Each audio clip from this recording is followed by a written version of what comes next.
और नवनिधि में एक निधि बड़ी प्रबल होती है महाराज। आप लोगों ने कथा में सुना होगा, हमने पहले वर्णन किया है। नवनिधि में एक निधि बड़ी प्रबल होती है जिसको कहते हैं नील निधि। कौन सी निधि है? नील निधि। महाराज दुनिया के लोग भगवान से कहते हैं भगवान हमको अष्ट सिद्धि नवनिधि दे दो। हम कहते हैं कि नवनिधि की जगह अगर आपने केवल नील निधि का मतलब होता है विश्वनाथ जी को, शंकर जी को, भोलेनाथ जी को, शंभुनाथ जी को अगर सावन के महीने में सोमवार पड़ जाए, श्रावण के महीने का सोमवार पड़े और सावन के महीने के सोमवार के दिन, सावन के महीने के सोमवार के दिन अगर नाग पंचमी पड़ जाती है और भगवान शंकर को एक कमल आता है श्वेत, एक कमल आता है नीला, गुलाबी सा, हल्का सा नील वर्ण का, एक कमल हल्का सा नीला जैसा गुलाबी सा दिखता है। वो कमल यदि शिव जी को मात्र एक समर्पित कर दिया जाए, सावन के महीने के सोमवार को पड़ने वाली नाग पंचमी के दिन अगर वो नील निधि के नाम से, हे भोले बाबा आपके जीवन की सारी जितनी निधियां हैं वो नील निधि में समाहित है, और उस नील निधि के भाव से मैं ये कमल दल आपको दे रहा हूं और बाबा को समर्पित कर कर वो कमल दल भगवान शंकर के मंदिर से लेकर आ जाओ। जिंदगी में कभी भूखे नहीं रहना पड़ेगा, सारी निधियां तुम्हारे पास में होगी, सारी सिद्धियां तुम्हारे पास में। वो नील निधि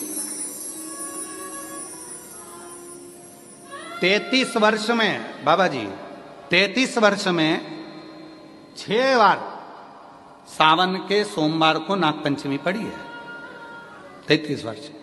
एक पड़ी थी 96 में, एक पड़ी थी 99 में, एक पड़ी थी 2012 में, एक पड़ी थी 2019 में, एक पड़ी थी 2023 में, और अब इस वर्ष भी 2026 में सावन के सोमवार को 17 तारीख को बाबा की ये शिवरात्रि फिर पड़ रही है, वापिस नागपंचमी पड़ रही है, वापिस नागपंचमी पड़ रही।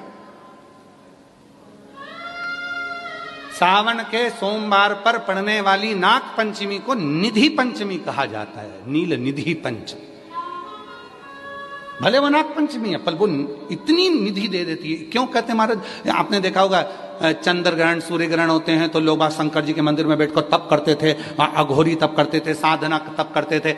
अब ये संसार का मनुष्य कोई अघोरी तो है नहीं, संसार का मनुष्य अघोर व्रत तो धारण करता नहीं है। संसार का मनुष्य तो बेचारा घर में डूबा रहता है, परिवार में डूबा रहता है, काम में डूबा रहता है। तो इसको निधि कैसे प्राप्त हो, इसको वो हीरा कैसे मिल जाए, इसको वो फल कैसे मिल जाए? तो उसके लिए स्वयं देवाधिदेव महादेव की कथा कहती है, स्कंद पुराण वर्णन करती है, शिव पुराण वर्णन करती है। सावन के महीने में जब सोमवार पड़े, सोमवार के दिन नाग पंचमी पड़े, नाग पंचमी के दिन जो नील पुष्प भगवान शिव को कमल का समर्पित कर देता है और उसी कमल के पुष्प को नील निधि के रूप में लेकर आ जाता है, उसके पास में कभी जिंदगी में ना अष्ट सिद्धि की कमी होती है, ना नव निधि की कमी होती है। उसका वैभव बढ़ता है। जितने संसार के लोग कर्जे में हैं, भले तुम्हारा बैंक का कर्जा हो, लोन का कर्जा हो, चाहे तुमने दुनिया में कहीं से भी कर्जा ले रखा हो, एक बार अभी 17 अगस्त को पड़ेगी, सोमवार को नाग पंचमी, 17 अगस्त। 33 वर्ष में ये 7वीं बार आ रही, बहुत रुक रुक के आती है सोमवार के, बहुत रुक रुक के, और ना जाने फिर अगला योग कब लगेगा। अगर मौका मिला है कर लो। और हमने यहां तक कहा यदि कमल का पुष्प ना मिले तो एक महाराज जी एक पुष्प होता है, वो नीले कलर का शंख जैसा होता है, जो शिव जी को बड़ा प्रिय है। क्या बोलते हैं उसको, शंख पुष्पी, क्या वो नीलकंठ, हाँ एक नीले कलर का होता है। अभी तो यहाँ पर है नहीं, हम प्रयास करेंगे आपको उसका दर्शन कराए। चढ़ा है, लाओ चढ़ा है, लाओ जरा लाओ।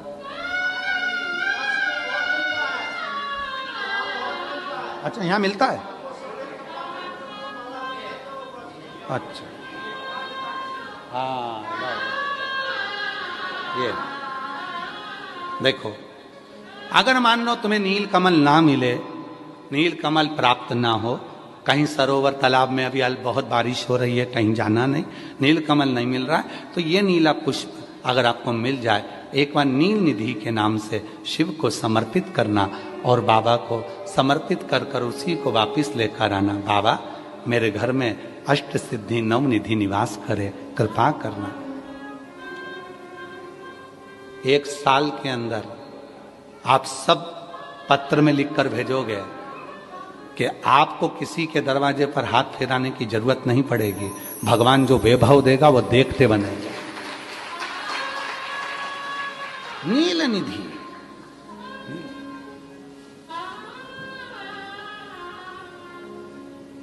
कौन सा दिन है बोलो जरा? सावन के, जम के बोलो जरा, जम के बोलो। सावन के सोमवार पर यदि नाग पंचमी पड़े तो फिर हमें ना तो तप करना है, ना साधना करना है, ना कोई उपवास, ना कोई। और एक और चीज बड़ी सुंदर लिखी है महाराज, नील निधि, ध्यान दीजिएगा।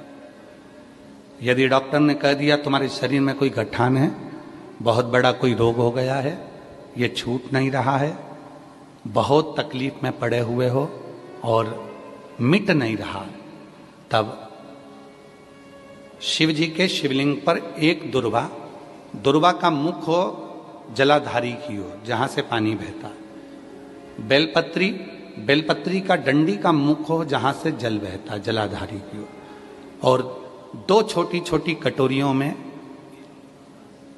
यदि सावन महीने के सोमवार की नाग पंचमी पर अगर दूध चढ़ाया जाता है और उसको दूध चढ़ी हुई बेलपत्री और दुर्वा दोनों को लेकर आया जाता है, दुर्वा सुबह के समय द्वितीय दिवस में, जिस दिन चढ़ाओगे उस दिन नहीं, द्वितीय दिवस में उसको सुबह सुबह चबाकर खा लीजिए, और बेलपत्री को जिस कक्ष में आप सोते हैं उस कक्ष में उसको रख लीजिए, कहीं पर भी हमेशा के लिए।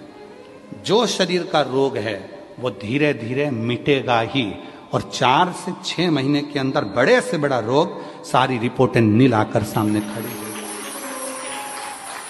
ये कोई साधारण नहीं है, सावन महीने का सोमवार उस दिन पड़ने वाली नाग पंचमी। आप सबको तो साधुता है, आपकी बार 17 अगस्त को पड़ रही है, और बाबा की कृपा से आपको ये कथा श्रवण करने को मिल गई नील निधि की। रोग